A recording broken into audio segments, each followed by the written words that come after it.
தூய்மையான ராம்ராஜ் பட்டு வேட்டி கட்டும்போது நல்ல எண்ணங்களை பிரதிபலிக்கும், வாழ்த்துக்களை வசீகரிக்கும். பியூரிட்டி அண்ட் பாசிட்டிவிட்டி, அதுதான் ராம்ராஜ் பட்டு வேட்டி. வரலாற்றுல பல விஷயங்கள் காணாம போயிருக்கும். ஆனா அதே வரலாற்றுல ஒரு 10 நாள காணும்பா அப்படின்னா எப்படி இருக்கும்? எதே என்னங்கடா ஏதோ கல்லாப்பட்டியில காசை காணுன்ற மாதிரி சொல்றீங்கன்னு நினைக்கிறீங்களா? அதாங்க உண்மை.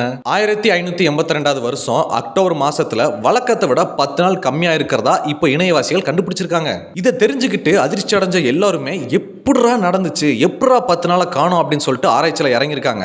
இப்ப நீங்க கூட உங்க போன் எடுத்து கேலண்டர்ல போயிட்டு 1582 வருஷத்துக்கு போய் அக்டோபர் மாசத்தை செக் பண்ணுங்க. அதுலயும் இதே மாதிரி தான் இருக்கும். சோ எந்த மாதிரி இருக்கு அப்படின்னா அக்டோபர் 4க்கு அப்புறமா 5 வரணும். ஆனா டைரக்டா 14ஆம் தேதிக்கு போயிருதுங்க. சோ எப்படி கூட்டி கழிச்சு பார்த்தாலும் ஒரு 10 நாள காணும்ல. என்னங்கடா எதுக்காக ஒரு 10 நாள தொலைச்சாங்க, எதனா காரணகாரி இருக்கா அப்படின்னு நினைக்கும் போது உறுதியா ஒரு காரணம் வச்சிருக்காங்களாம். அமெரிக்க வானியல் இயற்பியலாளரும் அறிவியல் தொடர்பாளருமான நீல் டி கிராஸ் டைசன் அப்படின்ற ஒரு நபர் வந்து இந்த மர்மத்துக்கான பின்னணியை விளக்கியிருக்காருங்க. இவர் ஆராய்ச்சி பண்ணி அவரோட ட்வீட்ல என்ன சொல்லியிருக்காரு அப்படின்னா 1582ல இந்த ஜூலிய நாட்காட்டி இருக்குல்ல, அதுபடி ஒவ்வொரு வருஷத்துக்கும் ஒரு லீப் டே வரும். அந்த லீப் டே கூட பூமியோட சுற்றுப்பாதை கணக்கு பண்ணும்போது ஒரு 10 நாள் கூட காட்டியிருக்காங்க. அதனாலதான் போப் கிரிகோரி அப்படின்ற ஒரு நபரோட புதிய நேர்த்தியான கேலண்டர்ல அந்த வருஷத்துல ஒரு 10 நாளை கட் பண்ணியிருக்காருங்க. வழக்கமா அக்டோபர் 4க்கு அப்புறமா 5 வரணும். ஆனா இவர் டைரக்டா 15க்கு போயிட்டாரு. சோ கூட்டி கழிச்சு பாருங்க 10 நாள் காணாம போச்சு. சரி எல்லாம் ஓகேப்பா, மத்த மாசத்துல பண்ணலாம்ல, அக்டோபர் மாசத்துல ஏன் ஒரு 10 நாள் தூக்குனாங்க, அந்த மாசம் என்ன பாவம் பண்ணுச்சு அப்படின்னு கேட்கலாம். ஈஸ்டர் தேதியை கணக்கு பண்ணும்போது அதிக சிரமம் இருக்கிறனாலையும் இந்த பிரச்சனைக்கு முற்றுப்புள்ளி வைக்கிறதுக்காக பிரிட்டானிக்கா அப்படின்றவரோட கூற்றுப்படி 1562-63ல ஒரு புது கேலண்டரை கொண்டு வரலாம் அப்படின்ற மாதிரி நினைச்சிருந்தாங்க.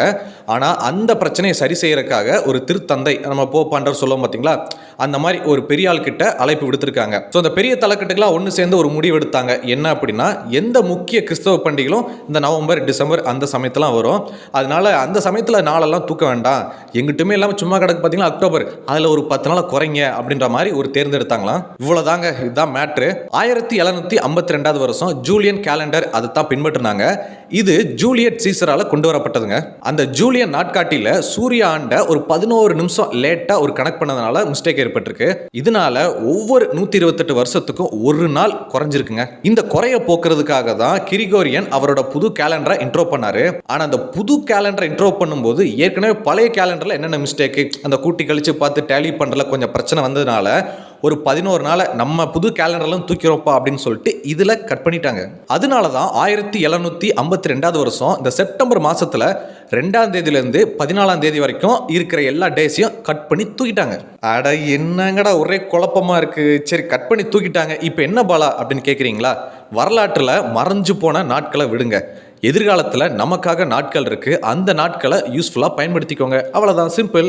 இந்த செய்தியை பற்றின உங்களோட கருத்துக்கள் என்ன அப்படின்றத கீழே கமெண்ட்ல தெரிவிங்க. தூய்மையான ராம்ராஜ் பட்டு வேட்டி கட்டும்போது நல்ல எண்ணங்களை பிரதிபலிக்கும், வாழ்த்துக்களை வசீகரிக்கும். பியூரிட்டி அண்ட் பாசிட்டிவிட்டி, அதுதான் ராம்ராஜ் பட்டு வேட்டி.